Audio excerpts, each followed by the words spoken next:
નમસ્કાર દર્શક મિત્રો, બોટાદ દસ્તક ન્યૂઝમાં આપનું હાર્દિક સ્વાગત છે અને હું છું એલડી મકવાણા. આપ જોઈ રહ્યા છો બોટાદ દસ્તક ન્યૂઝ. હવે પછીના સમાચાર વિગતવાર. સુરતમાં 48 કલાકમાં વધુ એક પતિ હેવાન બન્યો. ઊંઘતી પત્નીનું ગળું કાપીને પતાવી દીધી. ઊંઘમાંથી જાગેલી પુત્રી માતાની હાલત અને લોહી જોઈ હેબતાઈ ગઈ. સુરતમાં 48 કલાકની અંદર જ વધુ એક હત્યાની ઘટના ગોડાદરા વિસ્તારમાં સામે આવી છે. ગત મોડી રાત્રે સૂતેલી પત્નીનું પતિ દ્વારા ચપ્પુથી ગળું કાપી હત્યા કરવામાં આવી હતી. સાથે રૂમમાં સૂતેલી દીકરી ઊંઘમાંથી ઉઠી જતાં માતાનું ગળું કપાયેલું અને લોહીને જોઈને બૂમાબૂમ કરી હતી. ત્યારબાદ પરિવાર દ્વારા મહિલાને તાત્કાલિક હોસ્પિટલ ખસેડવામાં આવી હતી. જોકે સારવાર મળે તે પહેલાં જ મહિલાએ દમ તોડી દીધો હતો. હાલ આ મામલે પોલીસે આરોપી પતિને ઝડપી પાડી આગળની કાર્યવાહી હાથ ધરી છે. ઉલ્લેખનીય છે કે શુક્રવારની સવારે સરથાણા વિસ્તારમાં યુવકે પરિવારના 4 સભ્યોના ગળા કાપ્યા હતા, જેમાં તેની પત્ની અને બાળકનું મોત નીપજ્યું હતું, જ્યારે તેના માતા પિતા હાલ સારવાર હેઠળ છે. મળતી માહિતી પ્રમાણે મૂળ અમરેલી જિલ્લાના અને ગોડાદરા પોલીસ સ્ટેશન હદ વિસ્તારમાં આવેલા દેવદ ગામની સંડે સગુન હાઇટ્સમાં 35 વર્ષીય નમ્રતા જયસુખભાઈ વાણિયા પરિવાર સાથે રહેતા હતા. પરિવારમાં સાસુ, સસરા, દેરાણી, પતિ, એક 3 વર્ષની અને એક 8 વર્ષની એમ 2 દીકરી છે. જયસુખભાઈ ક્યારેક છૂટક મજૂરી એ જતા હતા. મોટાભાગે તેઓ કામ પર ન જવાના કારણે ઝઘડાઓ થતા હતા. ત્યારે નમ્રતાબેન સાડી અને ચણિયા ચોળી સહિતની કામગીરી કરીને આર્થિક રીતે મદદરૂપ થતા હતા. રાત્રે સંયુક્ત પરિવારમાં જમ્યા બાદ તમામ પરિવારના સભ્યો પોતપોતાના રૂમમાં સૂવા માટે ગયા હતા.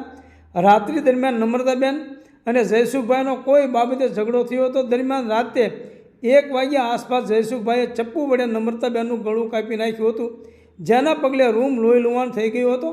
બંને દીકરીઓની સામે જ પિતાએ માતાની હત્યા કરી હતી. મોટી દીકરી ઊંઘમાંથી જાગી જતાં માતાને લોહી લુહાણ જોતાં બૂમાબૂમ કરી મૂકી હતી. દીકરીએ દાદાને ઉઠાડ્યા બાદ નમ્રતાબેનને તાત્કાલિક નજીકની હોસ્પિટલ લઈ જવામાં આવી હતી અને ત્યારથી સ્વીમેર હોસ્પિટલ ખસેડવામાં આવી હતી, જ્યાં ફરજ પરના તબીબોએ નમ્રતાબેનને મૃત જાહેર કર્યા હતા. આ અંગે તાત્કાલિક ગોડાદરા પોલીસને જાણ કરવામાં આવી હતી. ઘટનાની જાણ થતાં જ ગોડાદરા પોલીસ ઘટના સ્થળે દોડી ગઈ હતી. હાલ તો નમ્રતાબેનના મૃતદેહને હોસ્પિટલ ખાતે પોસ્ટમોર્ટમ માટે ખસેડવામાં આવ્યો છે. આ સાથે જ નમ્રતાબેનના પિયરના સભ્યોને પણ જાણ કરવામાં આવી છે અને તે સુરત આવી રહ્યા છે.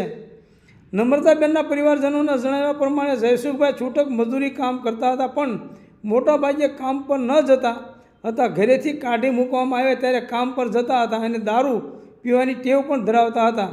કામ પર ન જવાના કારણે પરિવારમાં અવારનવાર ઝઘડાઓ થતા હતા. નમ્રતાબેનને સાસરિયાઓ દ્વારા પણ ત્રાસ આપવામાં આવતો હતો. એકવાર નમ્રતાબેન પિયર પણ આવી ગયા હતા અને ત્યારબાદ સમાધાન બાદ પરત ગયા હતા. પતિ કમાતો ન હોવાથી નમ્રતાબેન કામ કરી પરિવારનું ગુજરાન ચલાવવામાં મદદ કરતા હતા. આ મામલે ભગીરથ ગઢવી ડીસીપીએ જણાવ્યું હતું કે પતિ પત્ની વચ્ચે નોકરી બાબતે ઝઘડો થયો હતો.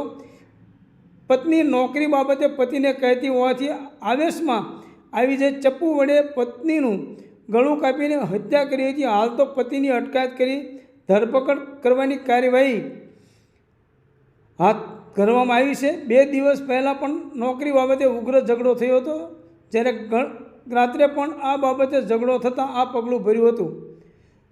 નમ્રતાબેનને ગઈકાલે 28 ડિસેમ્બરે સાંજે જયસુખભાઈ બાજુમાં કામ કરતા હતા ત્યાંથી લેવા ગયા હતા. ત્યારબાદ બધા સાથે જમ્યા હતા અને સૂવા ગયા બાદ બંને વચ્ચે શું ઝઘડો થયો તે અંગે કોઈ જાણ નથી. જોકે જયસુખભાઈ દારૂના નશામાં હતા. આ હત્યા કરી હોય તેવી આશંકા સેવવામાં આવી રહી છે. હાલ તો ગોડાદરા પોલીસ દ્વારા ગુનો નોંધી પતિની અટકાયત કરી વધુ કાર્યવાહી હાથ ધરવામાં આવી છે. સૌજન્ય દિવ્યા ભાસ્કર, બોટાદ દસ્તક ન્યૂઝ, એલડી મકવાણા, બોટાદ.